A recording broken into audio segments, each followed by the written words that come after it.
আরে একটাও না, কালকা মুক্তার কাছে 3টা আছে, বেচা লাইলাম 2,10,000। নতুন ব্যাটারিটি উঠাইছে 1,60,000 টাকা খরচ করে।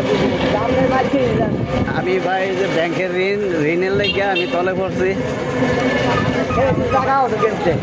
জায়গা কিনছে ভালো। আড়াই লইছি বলে 40 লাখ টাকা এতে খরচা করতে আমার কইলেন 45 লাখ ধরবে। ভালো আরে ভাই আমার টেয়ারটা তো পুরা খেয়ালি তো ব্যাংকে কথা বলবেন না।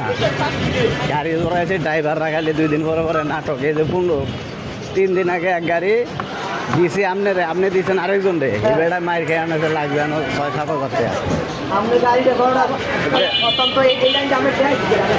এই যে হালা, এই যে মুক্তান মাদার চোদে মাদার চোদে আমার খাইছে। ভালো মনে করে খারাপ মনে করে 12.5 লাখ টাকা তার দেনা মাথায় লইছি, বুঝছেন? পুরা চালানটা শুরুতে আমি লইছি, পরে আস্তে আস্তে চালান দিছে। সব দিক দিয়ে কানকির বলায় লাভবান। যাক আমার ঠগাইয়া তুই। হ্যাঁ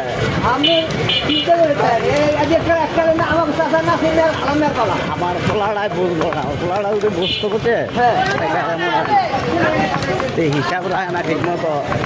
আচ্ছা গ্যারেজের ভিতরে প্রতিদিন 2টা-3টা ব্যান দেয় না? হ্যাঁ সবসময় থাকে না? ব্যান খায় বলে মাঝে মধ্যে। আজ পর্যন্ত একটা ব্যানের ভাড়া আমারে দেয় নাই, 3,000 টাকা 2,500 টাকা। এরপরে এই বসা বিল যায় কো এও বইটা পান না। মানে খোলার না মামু বাগিনারে দিয়ে আমি কইছি 10,66,000 টাকা, এটা আমার ক্যাশ টাকা, এটাকে দিয়ে দেওয়া ভালো ভাই। এটা দিয়া দে মামু বাগিনা দোকান গ্যারেজ চালা। হ্যাঁ যাই আমি ওষুধ লই বই।